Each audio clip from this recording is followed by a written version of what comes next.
Joining us today, we are joined by a special guest, our first one here at BillSteffen.com. We have that prophet of precipitation, seer of sun, sleet, and snow, ace of the atmosphere, Terri DeBoer. Thanks so much for coming aboard. Absolutely. Are you a little concerned about having too many meteorologists in one spot that maybe will trigger some kind of atmospheric event? Well, you're a meteorologist. I'm just a mediocreologist. So great to Thanks see so you. much for How being fun to here. be back in the man cave. Are you excited about having your own broadcast from the man cave? Yeah, this was fairly sudden that we put this together. I am 100% retired now from television. And like many things, moving to the web. And of course, you've always had quite a web presence. In fact, I remember we were in a meeting, the two of us together, and some consultant came in and first mentioned Facebook and said, there's this new thing out there called Facebook. And you had already had your 5,000 friends and everything. You could have, taught him everything he knows and then some. Hmm. And I kind of gave you a little nudge and said, you're going to say anything, and you just kind of chuckled. But yeah, Yeah. you were out ahead of all of the social media. It Uh, was really interesting because, back then, like so many things, we just had no idea where it was going to go. mhm. And I suppose when we look to the future, we can only anticipate that what's sort of that new and novel thing now is going to be the status quo of the future. I mean, can you believe that more people on a regular basis will get their forecast from a digital delivery, either through social media or through a website of a television station, or like you, Bill, in your man cave? Yeah, and there's so many things that we did not anticipate would happen are happening. So much has changed in our business. One of the things that I talk about when I do speeches is the fact that some things never change. And I use the example of the number 2 pencil, okay, as our Storm Team 8 pencil here. This pencil is about the same pencil as when it was first put together in 1913. It's got graphite in the middle, it's got cedar wood, it's got a little metal clip that holds an eraser, which is good for about like 4 weeks before it dries out. And then all you get is the smudging. But nothing has changed. And yet, take a look at the radars that we use today and debris balls and thousands of different colors. I remember when everything was black and white. Well, and the interesting thing too is not only is the technology, it's on so many different levels. First of all, because the computers are so much more powerful, we can have the data basically have millions and millions of calculations done. So those models become more specific and much more reliable for forecasting. And then, of course, you can have cooler graphics for delivering that information on air or online. And then, of course, everybody has their own portable meteorologist in their pocket with their phone, so you can track the storms right into your neighborhood with the radar that's available through so many different apps. Really is quite remarkable. Sometimes I wonder, will they keep needing us? Yeah, it really is amazing. When I was a kid, I remember turning the AM radio dial down to the lowest numbers, around 590 or thereabouts, and you could hear the static on the radio from the lightning. And that was the way you could tell that something was getting closer, was that static would get louder. Interesting. Just amazing. Yeah.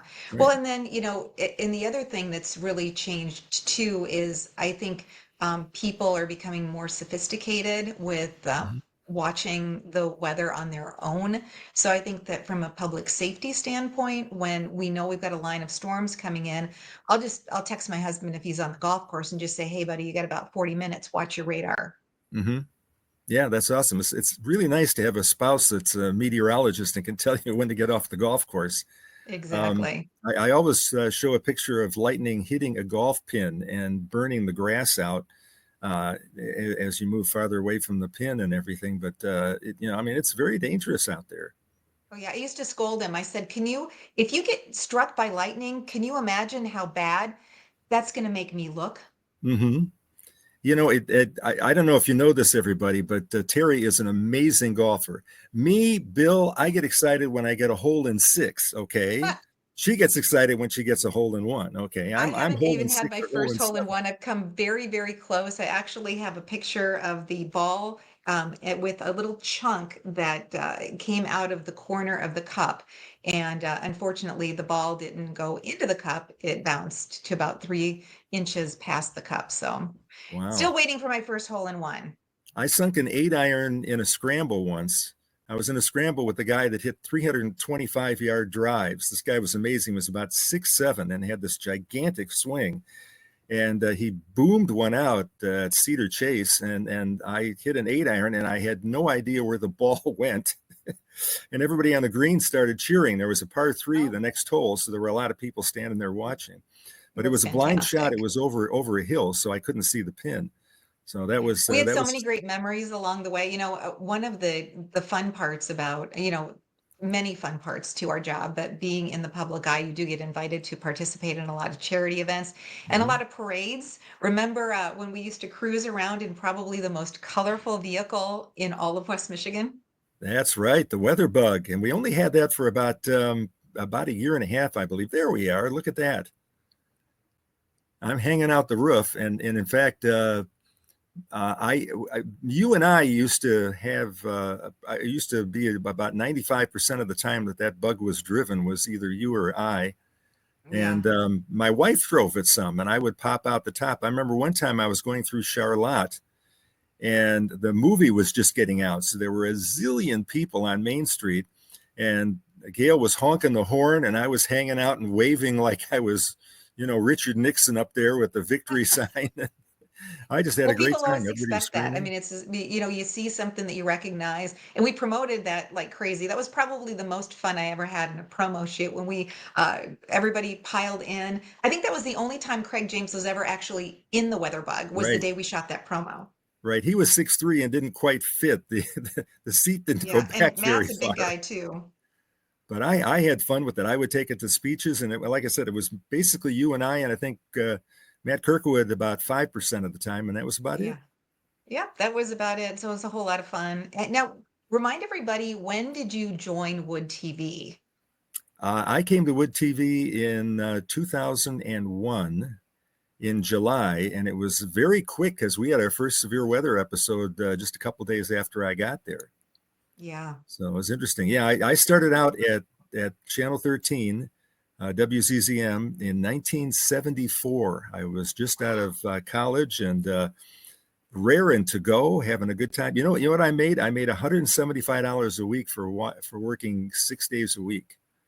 So I That's was not incredible. getting rich there, but the Although I'm station guessing was. the eggs weren't $10 a dozen back That's then. true.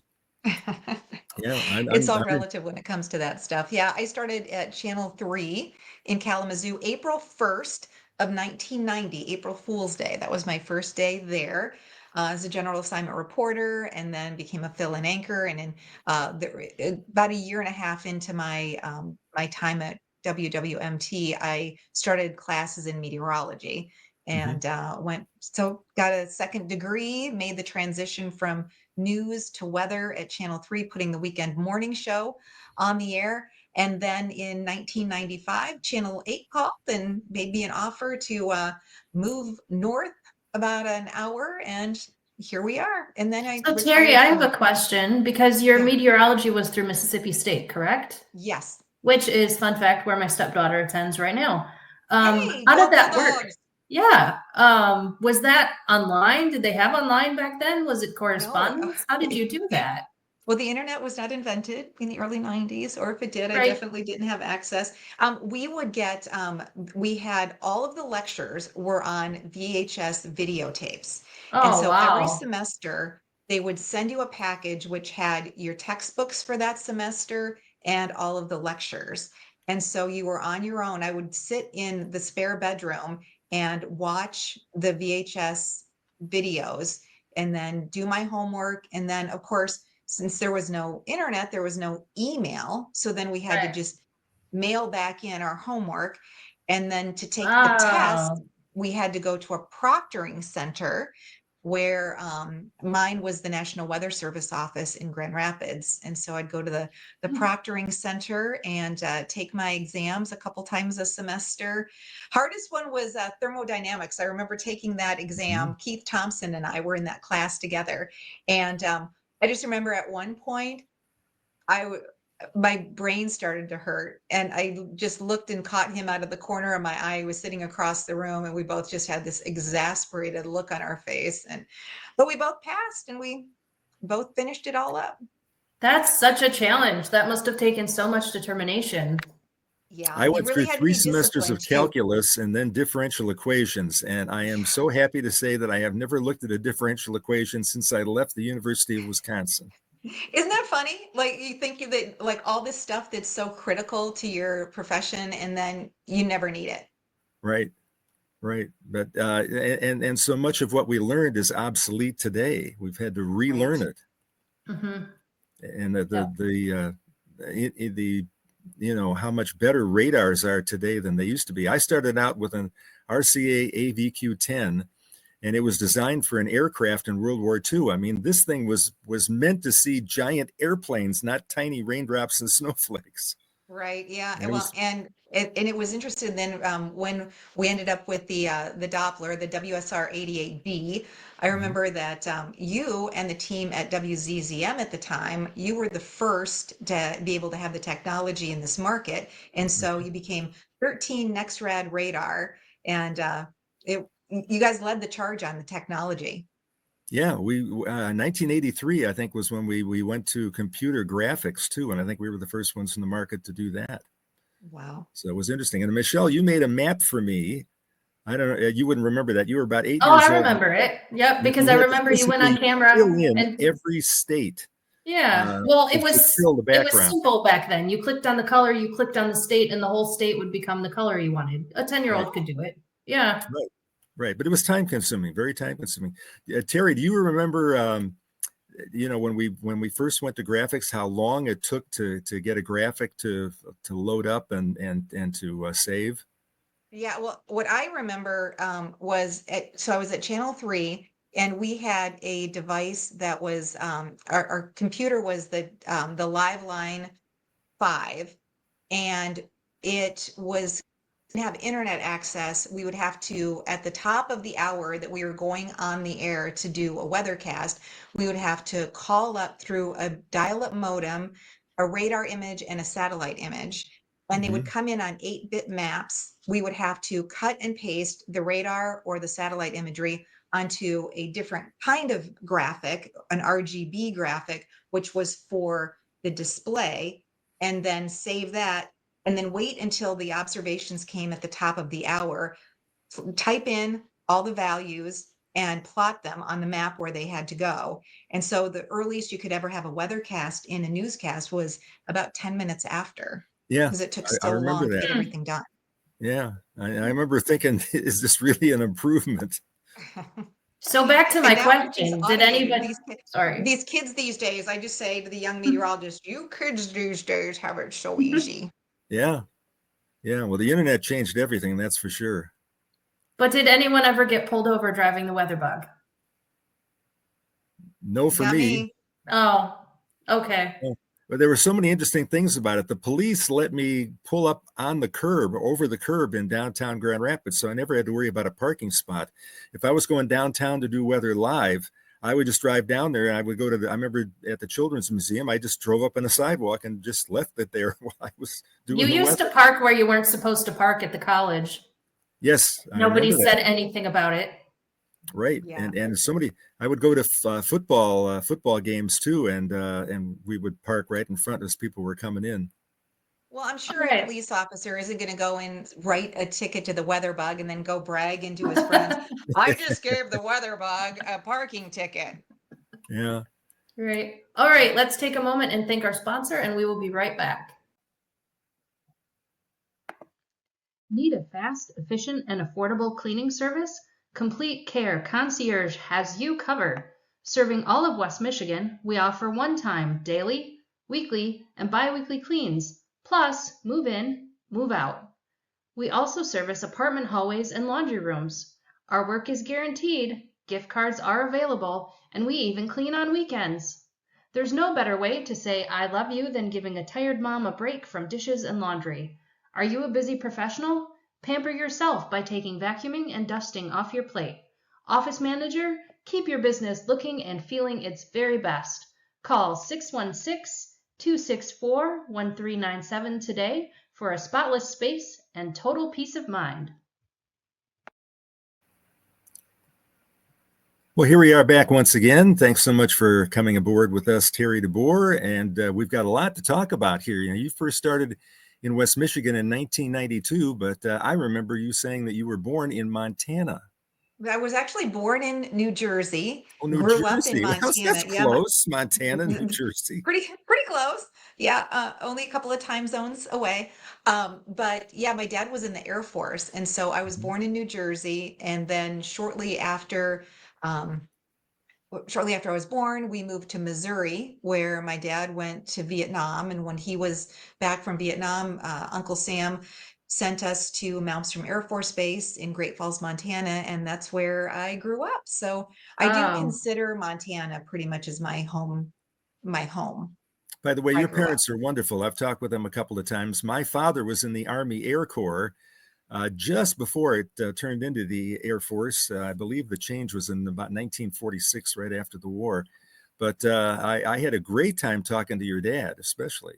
Yeah, he has a lot of great stories to tell. My parents are doing great. They Mm-hmm. live in the Kalamazoo area, and so they're happy that I'm back on television again after taking a little bit of a stab at retirement, which I failed, by the way. I failed at retiring from television news, so maybe I need to take a page out of your playbook, Bill.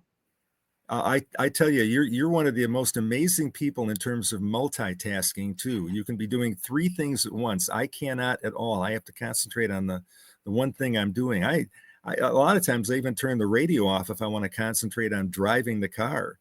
But Oh, yeah. you are amazing at putting that together, Thank you. and you know the amount, the number of people that we work with, and everybody had to have a specific task. I remember the blizzard of 2011, the Groundhog Day blizzard. We had all 5 meteorologists there working the storm. You were doing on air. I was calling on the phone to different police agencies, and I remember that storm was so well forecast. There was nobody on the street. I had a policeman tell me over the phone, and he said, uh, "There's nobody out there, but we have 3 cars out doing domestics because people are home fighting." So I thought that was interesting. That was a precursor to what happened during COVID when people were trapped at home together, I think. Mm-hmm. Oh, I So remember yeah, that. I remember I that didn't go one out of was. the house for like a month except to go get the mail. Well, and the interesting thing about that, the Groundhog Day blizzard, was they had preemptively even canceled the Griffins game. I mean, like Mhm. everything, it was such a well forecast storm. And Yeah. that I, was one of those where, we really could hang our hats and say, this one came together exactly as we were thinking. hmm And who had the most fun was Craig James because he was retired and he could watch the storm. We weren't sitting there looking out the window. We were working. We were working, exactly. Yeah, so people wonder if I've always been a morning person. I've kind of become that just because I've worked morning television for so long.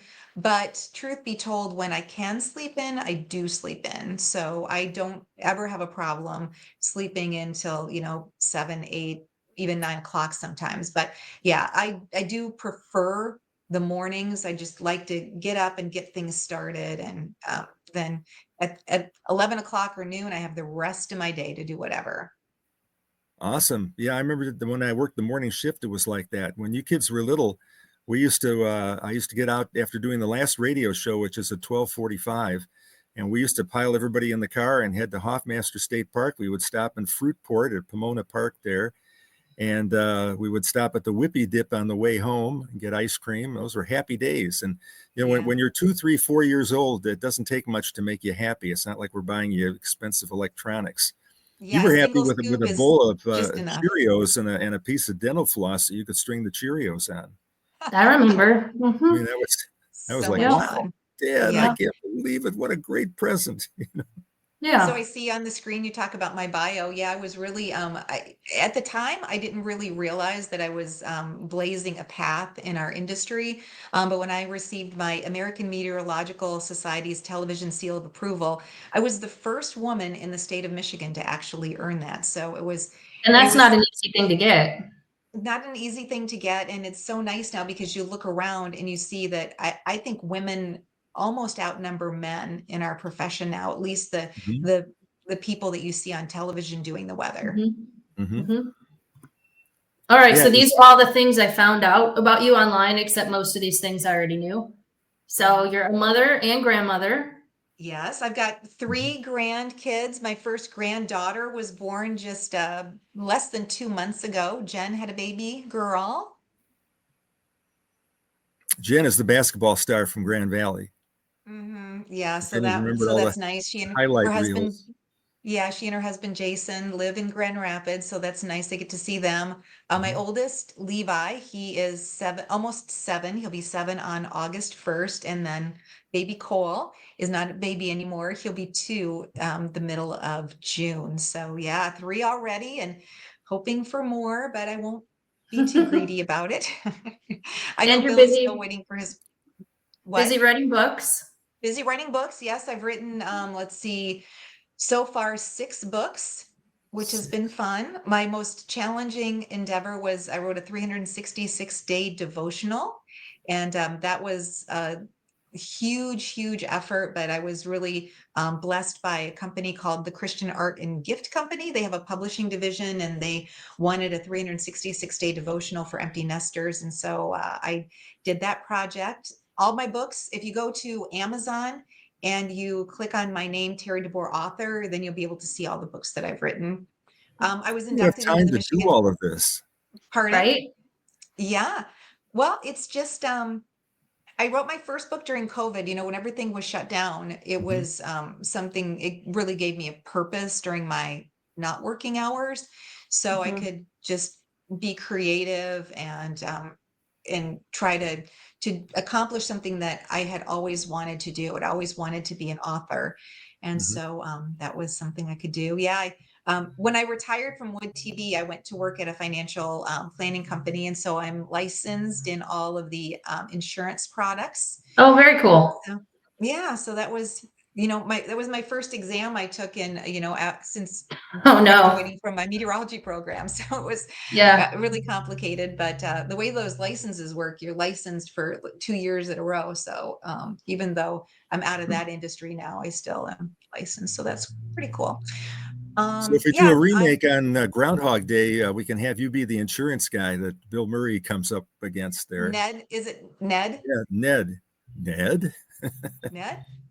Yeah, Yeah, that I love that that movie. movie One was of my shot favorite in movies of all Woodstock, time. Illinois, by the way, Oh, not too far away from where I grew up in Evanston, Illinois. really? Did not know that. Yeah, Yeah. that was another one of the projects that was related to John Hughes, who did quite a bit on the north suburbs of Chicago. You remember Home Alone? Home Alone was Yeah. shot about a mile away from my high school. Oh, I used really? to walk I didn't past the know that. house all the time. Huh. Mhm.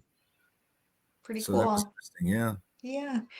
Yeah, so I do a lot of charity work. Bill, of course, you and I am seeing so many things. I'm also on a couple of boards. I'm on the Grand Rapids Griffins Youth Foundation Board of Directors, and I also am on the Mental Health Foundation of West Michigan's Board of Directors. And that's cool because we have an upcoming charity event that we're going to be talking about. There we go. And there it Slide. is. Yes, my next endeavor is to become a stand-up comedian. And so I'll be making my debut at Wealthy Theater on, let's see, March 26th. So just a couple of weeks from the time we're doing this recording anyway. This So sounds there like aren't so many much shows. fun. Yeah, it's going to be so much fun. I've been in a stand-up comedy class out of Los Angeles for the last 8 weeks.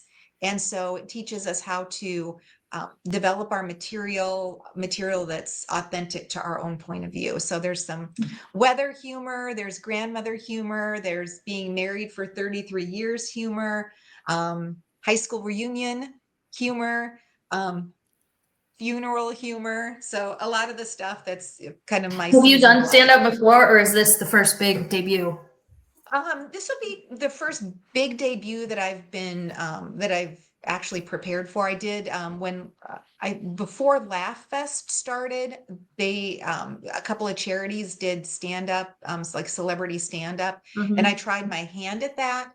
I had no idea how to write jokes or come up with material Mhm. then, so I'm sure it wasn't very funny, but yeah, so this is really my first attempt at And look stand at up. the all-star lineup. Some names I recognize.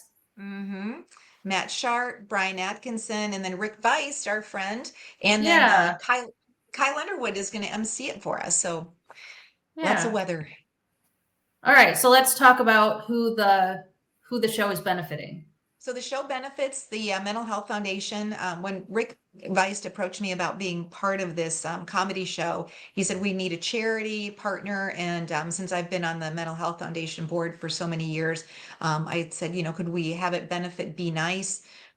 NICE stands for an action plan: notice, invite, challenge, empower. Oh, okay. The organization provides mental health training and support to businesses, churches, and primarily schools all across the state of Michigan. And we actually have branched out to multiple states as well. We've done work in Texas with the Crime Stoppers in Houston.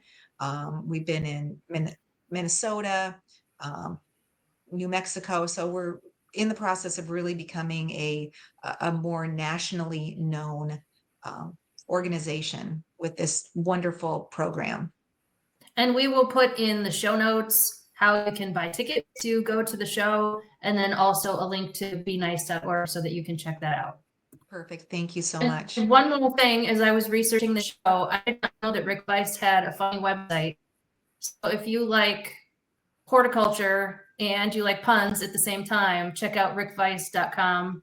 It's a great website. There's some examples of some funny puns that are waiting for you there. Yes, and by the way, this is a 100% clean show. There is absolutely nothing dirty, nothing vulgar, nothing profane, nothing inappropriate. Bring your mom, your sister, your friend, your kids. It's a show for everyone. Hey, Awesome. look at this. There you are. I took that picture. You did, yeah. Watching Jen play basketball at Grand Valley. I always loved that how supportive your family was to my kids when they were growing up. So what year would that have been? That was probably 2017 or 2018 is my guess. She played at Grand Valley from 2016 to 2020. The year she graduated, they had to shut the world down because of COVID. So they literally were at the NCAA regional tournament getting ready, and they were pulled off the court and they canceled that. So it was such a bummer for her because that was the year that they really expected they were going to make a deep run toward maybe a national championship, and they never even got to start the tournament. Wow. I remember one time she was really little, and Dad and I, and you were there too, we were at the Metro 5K and 10K. Yep. And Dad and I had just walked the 5K, and then we decided we were going to do the 10K. And Jen said, "Can I come?" And she was really little. And you said, "Sure." And the three of us did a 10K walk together. Mm-hmm. And all in total, that would have been 9 miles. So I don't know how old she was, but that was really impressive. She was probably maybe 10 or 11. She was one of these that grew late. She was really, really tiny for a long, long time. And then now she's taller than I am. She's about 5'7" now. Wow. Well, and we were the Yeah. last people there because, Dad and I aren't going to do anything like that fast.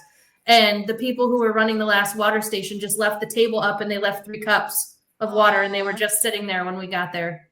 I love that. I wish we had a picture from that day. Yeah. Yeah, it was fun. So, Terri, there we are. Terri, you don't probably remember this, but the first time I saw you at Wood TV8, Jen was there, and she must have been about 3 years old or 4 years old or thereabouts. And I put her in a chair. She jumped up in a chair, and I twirled her around one day and said, "Look, Mom, I'm a low pressure center." And then I twirled her the other way and said, "Look, I'm a high pressure center." And That's she was fantastic. giggling and laughing. We had a great time. Well, I remember you telling me that story, and you said that Terri looked at what was going on, and just like without an expression said, "If she throws up, you're cleaning it up." Yes. Yeah. Well, and then after that day, it was so funny because when people would say, "Who's your favorite person at Wood TV?" without batting an eye, Bill Steffen. Oh, and now they're having kids of their own. I know. Yeah. Passed from one generation to the next. Yeah, it is incredible. And she's such a good mom. That's the most heartwarming thing. And I'm sure that you felt like this, Bill, when you watched Michelle, and just what a great mom she is. it warms your heart just to see your kids become parents. Yeah, and I tried to protect them as best I could. I remember one time they were at school, and I was, I think, Michelle, maybe you were in kindergarten at the time, and all the kids were calling me Bill, and you thought that was pretty odd. And I said, oh, that's okay if they want to call me Bill, that's fine. But there's only 3 kids that can call me Daddy, and that's Aw, special. And Yeah. you kind of took that, and I was Dad after that. yeah, love that. Hmm. Okay, so what are we looking at here? It looks like we're doing radio. Oh, these were fun Yes. times, Bill. Yes, we had. Remember the time we went there and the power went out downtown Grand Rapids. Yeah, twice a year we would do a severe weather special with our friends at Wood Radio. So there you see in Okay. the picture on the right, there's Phil Tower, and then of course Matt Kirkwood with us. We would always volunteer. You, Matt, and I would volunteer to go up there with Phil and do the show. We'd have people call in. It was one of those where a lot of times we do these typically on a Saturday afternoon, and the radio people, when we started doing them, they said nobody's going to call in. We never get, and we would have so many people who would Mhm. call in that we almost had to extend the time of the radio show. Yeah, Mhm. one time we were up there, the power went off, and we were thinking, how are we going to get Phil Tower down the fire escape? Yeah. Yeah, that was an amazing day. There were so many people walking around. Wasn't it were we close to Art Prize? There were just so many people downtown. Maybe it was graduation, Yeah, I and think all it these was. Grand Valley people were walking around downtown. Hmm. Yeah, And a lot of fun. Look at this. This was how many years and how many hair colors ago? This looks like Coast Guard Festival, maybe? Or Tulip Oh, I Time? think it is. Yeah. One of them. That was a long time. That must have been right Yeah. after you started. This probably was from 2002, maybe hmm 2003. First year I was in the Coast Guard parade was 1975. Wow. Isn't that amazing? That's the best parade. That is And I've such a been good in parade. almost every year since I've been there. I used to call the parade with Miranda. I did that for a few years. But other than that, I've been in it. In fact, I've been in that parade. Sometimes I've gone through the parade route twice. The first time was in 1998. They had a float dedicated to the Big Dead 8 show of 1998. And a Oh, lot of people remember that. That was pretty yeah. amazing. And so I was in the back with my baseball cap turned, around the other way, holding a chainsaw and Huh. just sitting in the back. And I had already gone through the parade with the TV station. So that was pretty interesting. And then I was going to ride the Zamboni at the end of the parade the next year, and it rained, and they didn't want the Zamboni in the rain. Oh, I was like, well, is it made out of ice? Is it going to melt? Is this a exactly. Randy Yeah, Finch thing, or what? that's But great. And here we are with Ellen and Kyle. mhm. I can't remember what year this must have been. 2010, maybe 11. Could be. 2011 was, of course, the Groundhog Day parade, or Mm, not parade, the Groundhog Day Blizzard. blizzard. Yeah. Yeah. And that was pretty amazing.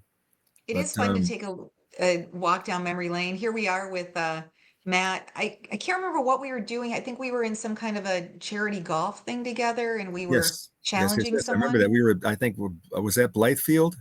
Yes. Yeah. Do you have a funny golf story to tell? Let me tell you mine first. I was an Okay. Evans Scholar, and I received a scholarship to go to college from caddying on a golf course. I actually caddied with Bill Murray. We both grew up. He lived about 3 blocks away from me. And so anyhow, I volunteered to go there, and they had me collecting money parking cars at the Western Open Golf Tournament, which is where they got a lot of their money from. And so this yellow Cadillac pulls up, and there's a couple in the front and a couple in the back. And the guy in the front starts to hand me a dollar bill. It was $1 to park. This was, I believe, 1968 or 69. I was still in high school. I had just received a scholarship. And the guy in the back rolls down the window and starts to hand me a $20 bill. And the two of them start fighting as to who's going to pay for it. No, I'll pay for it. I'll pay for it. No, let me pay for it.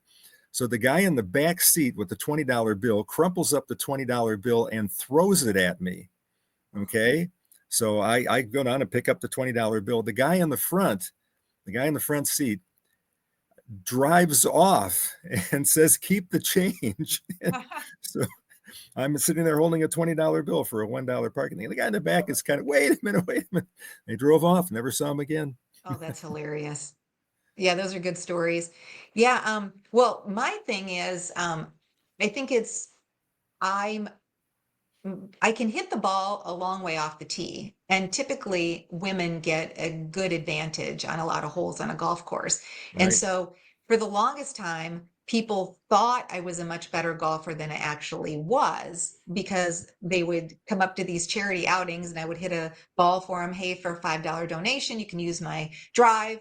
And so there was kind of this idea that I was a much better golfer than I actually was. But I've been able to put more time into it over the last several years. And so I'm actually becoming a little better. Still not where I want to be, but I guess that's golf, right?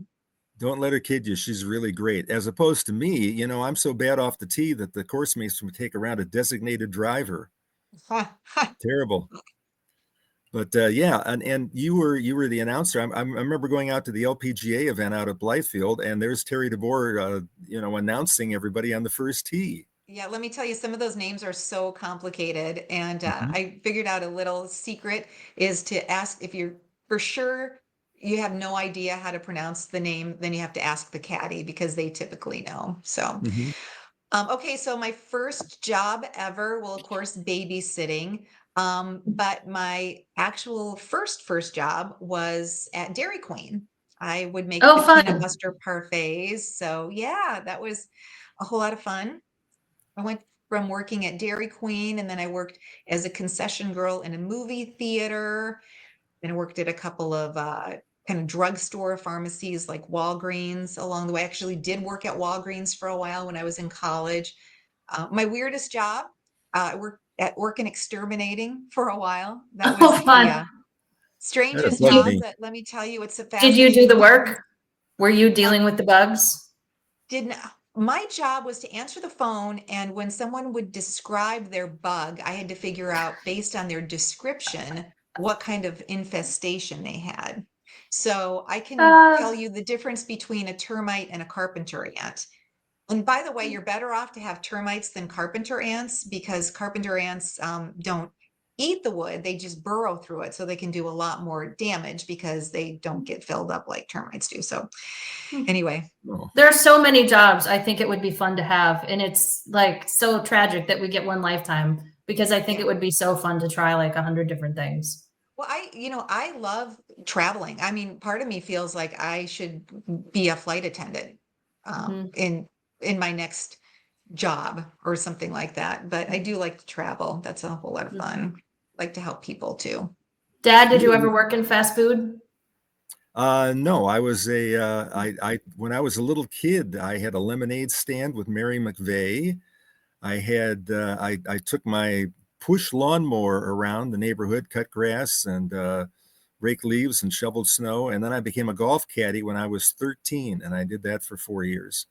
And after that, my dad got me a job in the factory where he was. My dad was the chief liaison engineer for Bell and Howell.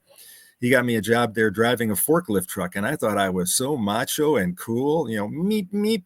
Here's me with my little Raymond Jeep, coming around the corner with a load of 16 millimeter film cameras. The So summer after I graduated high school, I worked at the Burger King right by Channel 13. mhm. Oh, wow. And the people used to come in all the time, and I would, act like I recognized them and not tell them it was because my dad worked there. And they always seemed to appreciate being recognized. Yeah, Mhm. that's funny. Okay, No. did you play high school sports? I did not. I grew up at a time when there weren't as many opportunities for girls as there are Oh, now in terms of yeah. sports. Going back, I think we did have a golf team. It's funny because we had a golf team at my high school, and one of my really good friends was on the golf team, and we all kind of made fun of her, like golf was really a sport. But now it's funny because I have such an appreciation and love for golf that I wish that the Terry of old would have actually done it in high school. Wasn't I one of was a your major. kids a standout golfer in high school too? Yes, All three of exactly. them That's were why, Yeah. too. again, you could never say Yeah. that. Yeah, my daughter Jacqueline actually golfed on a golf scholarship at Ferris State Yeah. University. Yeah. She's a Yeah. nurse anesthetist now, yeah, but she was won a couple state championships in golf, won a state championship in tennis also, so very athletic. Um, I was in the band until ninth grade, so through junior high school. And then when I was in high school, I was a majorette. So we twirled batons, Yeah. rifles, flags. I actually did that my first couple years of college too. When I was at Washington State University, I was a majorette there. So high school was in Montana? Montana. High school is in Montana, and then hopscotched across the country at different colleges. But when I was at Washington State University, I was a majorette there.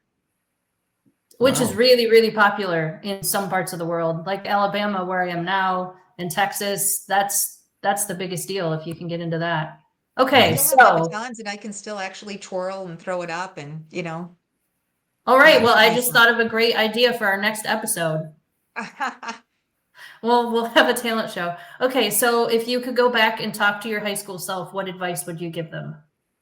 Well, I would first of all tell her she should play golf because it's the greatest sport ever. And I would tell her that she shouldn't care so much about what other people think. Mm-hmm. That would be my golden nugget. Yeah. All right. So speaking of things available to women, when you started in meteorology, what was it like? You said that there's so many today. What was it like being one of the only people back then? Did you feel welcome in the industry? Were there specific challenges that you faced? It was interesting because I felt very accepted. And I think a big part of that was because I had already developed a reputation. I made the transition at a station I'd already worked at for a few years. And so because I did that, I already kind of had this, they understood I was a hard worker. I was a team player, that I, only was making this transition because I had the schooling to do that. So for me, it was, I feel like it was a very smooth transition. And then I felt like I got more opportunities because I was a woman. Like, I'm not sure that Channel 8 would have approached me about making that change from Channel 3 to Channel 8 if I didn't stand out. And I think I stood out just because I was an anomaly. I was the only woman in the market. No, very interesting. Yeah, So, yeah, and the other thing is, pretty much in, I would say, almost every market in the country now, the people you see on TV doing weather are meteorologists. It Mhm. used to be, back in the 70s, 80s, if you had a token woman, it was because she had won some beauty contest. Mhm. And then they needed somebody to tell weather. But now I'm so proud of the fact that we're committed to the science. Well, and Right. Channel 8 used to have Buck Matthews, who is still alive, I understand. Yes, Buck is still alive and well. Maybe you should have him on your show sometime. Yes, he has got to be 95, maybe. Oh, yeah. Does that Yeah. sound right? Mm-hmm. Yeah, Yeah. I think he still Still lives doing out great, toward sharp as a the Martin tack. area. Yeah, he is just so sharp, and one of the smartest people that I think that I've had an opportunity to spend time with. Hmm. Yeah, he did the 8:25 a.m. weather cut-in on the Today Show. Then from 9 to 9:30, he did a show which was similar to 8 West, where they would bring in guests and he would talk to them. He would do the noon weather and then come back and do the weather in the 6 o'clock news, the 11 o'clock news, drive home and sleep for like 6 hours, and then he'd be back for 8:25 in the morning again. So it was quite a No. schedule. Yeah, quite a schedule. And he'll say it, he compares, the two of us. I said, we're like the same person, except I wore makeup and high heels. Mm-hmm. Oh, I'm so glad I don't have to do that. Okay, so you said that you like to travel. What is a place that you've traveled that you really like? So for my husband's 60th a couple years ago, we took the whole family to Sicily, and I absolutely loved it. My maiden name's Ferrucci. So Mm-hmm. my family, group, the Ferrucci family, the origin is in Calabria, which isn't too far from Sicily.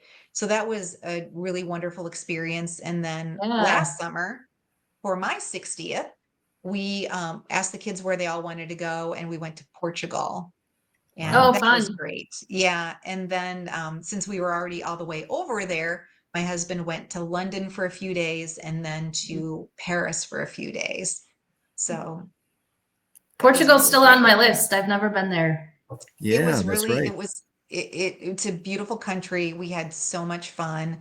And so the food is good. The scenery is great.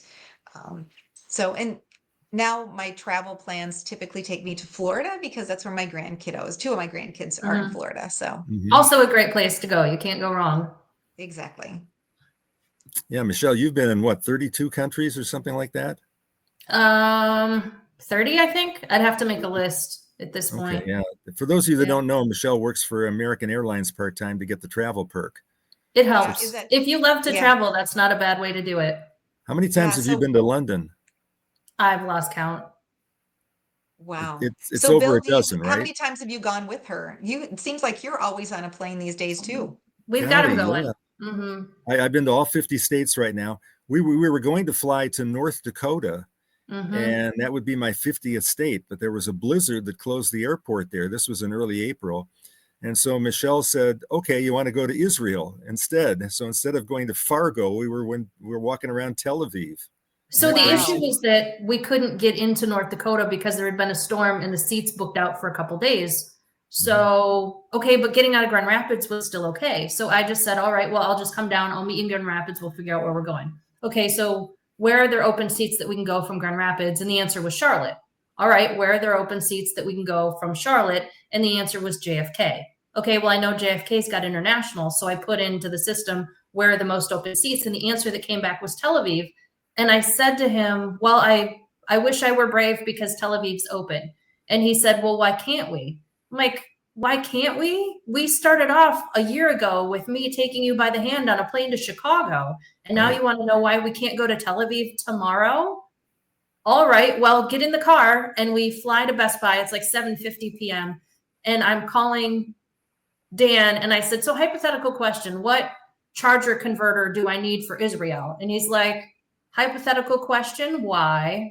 I'm like, oh, well, I'm taking dad there tomorrow. And the best phone call I ever made was calling my sister and saying, I'm taking dad to Israel tomorrow. I'm going to need you to help with the cats. Yeah.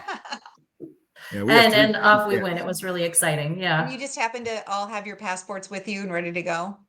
That's I what we made do. them get passports and TSA when I started with the airline because I knew one day he was going to retire and we'd finally be able to head off and see what we could see. How can I get one of my kids to get a job with the airline? That's the question. Mm-hmm. So mom said she didn't want to be the only one. And I can't tell my mom that she can't, come with us to the promised land. So she came with, and then we got there and she said, well, I'm the only one that hasn't been to London. So we flew through London for a day on the way home. And that's really easy to do. You just go to the end of the blue line and start where you want to start and just walk along and follow the blue tube. And then as soon as someone says, I'm tired, then you just walk to the next stop, get back on and go back to the hotel. It's a perfect little way to have a day in the city. Mhm. Yeah. Okay. So your favorite Grand Rapids restaurants? So Leo's hands down my favorite place to eat. Mhm. Every time I go there, if I go there for lunch, I get the exact same thing. The waiter doesn't even have to ask me what I want. When I go there for dinner, I get the exact same thing. They don't even have to ask me what I want. So I've heard hands that down. from other people too. Highly recommended. Yeah. That's a great restaurant. It really is. The salmon chowder is to die for, I think. So And good. you have a dessert named after you in Byron Center. I do, yeah. At the at Houseman's Ice Cream Shop. It's the Terri DeBoer Hot Fudge Brownie Sundae. So Wow. yeah, when we moved to Byron Center, the ice cream shop, the kids were little, so just like you used to take your kids to the dippity doo, is that what you called it? Whippy dip. Whippy dip. Yeah. We would take our kids over to Houseman's, and I said, why don't you have because my background in Dairy Queen, is like the hot fudge brownie sundae was always my favorite thing. So I asked them why they didn't have one. And so then they said, hey, you could invent it and we'll name it after you. So I got to do everything from picking out the brownies to figuring out exactly what the ratio of hot fudge to ice cream would be. So Wow. Making the world a better place. yes, exactly. Okay, so your other local favorites. How about coffee shop and fast food or fast-ish food? Well, my favorite coffee shop is probably my kitchen because I'm Dutch and cheap. Um, and my favorite fast food, I do like Panera.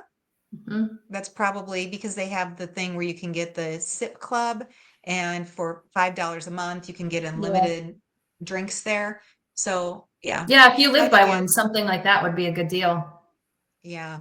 So anyway, yeah, but I'm kind of cheap and I don't like to pay to eat out a lot. So If you're not cheap, you're just thrifty. You're just there you just go. a Yes. wise consumer.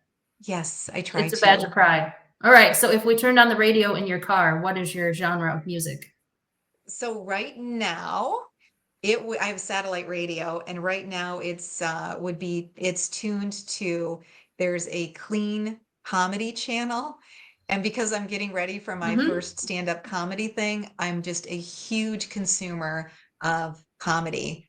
I watch it on Netflix, I listen to it on my car, just because I think you learn all the techniques from listening to other people who've already A done it. clean So comedy channel? What's it called? That sounds good. it's called Pure Comedy. All right, I'll check it out. I think it's channel 92. Listen to me Okay. being all weird because I know the channel number. Uh-huh. Or 92 or 95, something right in there. Okay. But it's in the 90s. Okay. My radio's presets in the car have been hijacked lately. Alex and I are sharing a car now. So I turn it on and there's some music going that I didn't pick and didn't approve of. That's all Mm, right. I refuse to buy a third car. We don't need three cars for three people. We're gonna right. get by with two just fine. Hmm. That's perfect. Yeah. All At right. What one is point, your I had city? five Oh, sorry. cars. I had one Sorry. for everybody. I said at one point we had 5 cars. Do you remember the Saturn that when I was driving to and from Hillsdale, I had to open it Right. up and dump oil in it every single time because it Yes. leaked oil? I thought I that got was normal. I found out I got later you don't pulled really have over to on do that 131 for that once. Oh, for And leaking oil. no. I got pulled over. The license, I don't know if the license plate was the tag was on the wrong side or something. It was Marie's car, and the officer recognized me and said, your tab's on the wrong side of the license plate. And I'm like, oh no, the end wow. of the world. But yeah, he was. They said, why are you driving a car like this? You're Bill Steffen, and this is this car that's smoking going down 131. We were That's up in Rockford, hilarious. and he just kind of shook his head and said, just go fix it. Interesting. Okay, so Terry, what is your city? Are you a New York, DC, LA, Chicago Mm. person? Something else? I would probably be a Tampa person. Is my big Tampa's city that nice. I love, Hmm. Tampa and St. Pete, just because that's where my grandkids are. Um, I am currently in a stand-up comedy class in Los Angeles, and but it's all virtual. The two teachers who have this class took it virtual during COVID, and they said they thought it worked out better to do it that way. So I'm with Hmm. 11 other people who are aspiring stand-up comics. Our teacher, by the way, is going to be on the Tonight Show on March 12th. Oh, fun. That's Yeah, Wow. a week from today. Yeah. so put that down and record it if you're not somebody who stays up that late. I like Chicago. I don't get there very often. DC, I've been there once. When Jen was playing basketball, there was a big tournament there. It was an AAU tournament, so we were there. That was a lot of fun. The interesting thing about big cities is with the mass transportation, if once you figure it out, it's so Hmm. much easier than driving your car. Mm-hmm. Hmm. Right. Yeah, I Yeah. think I've done mass transit in every single one of those cities. Mm-hmm. Yeah, LA is beautiful. Santa Monica Pier, I've been there twice. Just Yeah, beautiful very days. You sad. could just sit The there fires have forever. been really, yeah, the fires have been Mhm. really sad. One of my Yeah. classmates is actually letting people live with him who lost everything in the fire. That was Wow. Yeah. just so tragic to watch that happen. Yeah. That's a tough place to live out there. I mean, you get an occasional tsunami, you get earthquakes, you get fires. You're in a drought or a flood. There's nothing really in between. So it's a challenging Mhm. place to live. Yeah. Hmm. All right, time travel. If you had the opportunity to time travel, is there an era or an event in history that you would want to go back to? So probably the mom in me would love to go back to the time when all my kids were growing up. So to the year I That's got sweet. married, 1992, and then just do those years over again. Although I look back and I think of all the chaos, and yeah, I just wonder how I ever survived three busy kids who never met a sport they didn't like, Mhm. going to work at 3 o'clock in the morning. I look back Mhm. and I think, in a lot of ways, those were the glory days, but they were really challenging too. Yeah.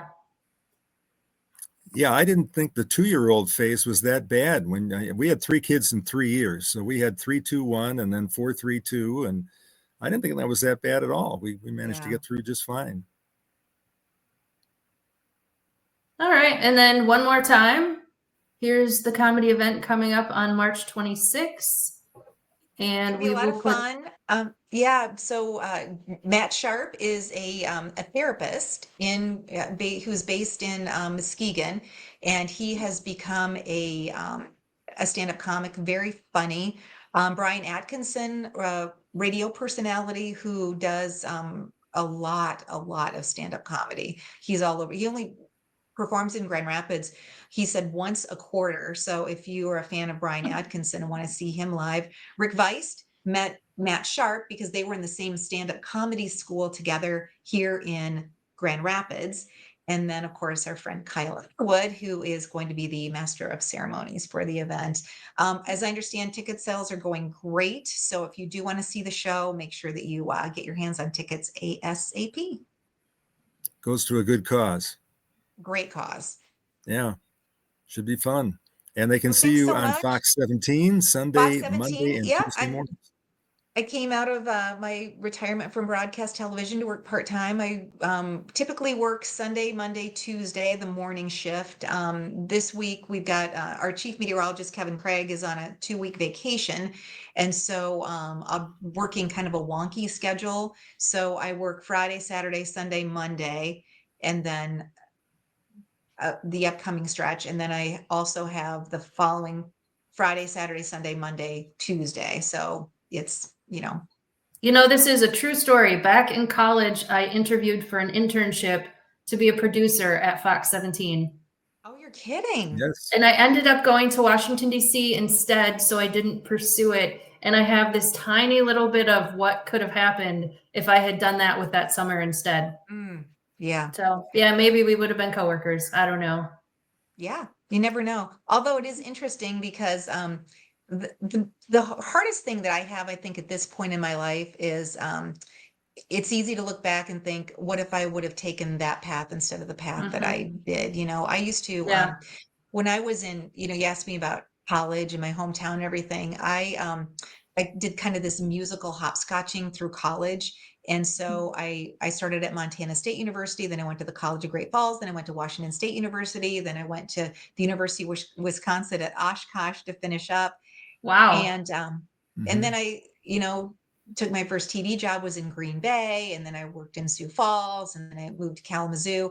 And so it was like Mhm. my early adult years where I wasn't afraid to make a change. And Mhm. then once I settled down and had a family and really got settled in at Wood TV, I did the exact same job for almost 30 years. Mhm. And and then decided to make a change and then make another change. And so it's interesting how life just sort of unfolds. Yeah, it just kind of happens. Yeah, I was only Mhm. in there for a couple hours. They gave me the tour. They showed me the weather station. They explained how green screens work. I Ha- was like, okay, thank you, cool. You explained to I, them how green screens work. I didn't, yeah, I didn't tell them no one had put any connections together, so I didn't explain my background in that. I just let them go and said thank you, and it was good. Yeah. Nice. Yeah. It's a great place. It is. It's a wonderful, yeah, I just think the industry as a whole is just a great industry. It's just right now is a really challenging time Hmm. because Yeah, there's just absolutely. so much more competition out there. Everybody, the phone in your hand that gives you the radar also is, gives you, any kind of entertainment information you want at your fingertips. And so it becomes more difficult for local broadcasters to find their lane and stay essential. Yeah, for sure. There's 800 TV stations out there dividing up the advertising dollar. Exactly.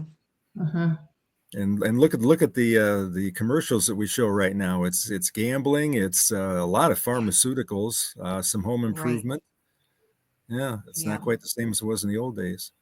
Yeah. Well, and look at this, Bill, you have a show now on the internet that's a competitor to every other broadcaster out there. You have advertisers. So you're taking a chunk of that advertising dollar that would typically have been exclusively reserved for traditional media.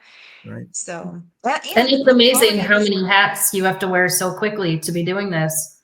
I'm learning about production and graphics and video quality and design and so many different things. And like you said, one thing leads to another. I had a contract to write for Ford Motor Company for a couple of years, and I wrote for Ford.com. And in that, I was able to learn all about PowerPoint, and that's been tremendously helpful to this venture with Dad.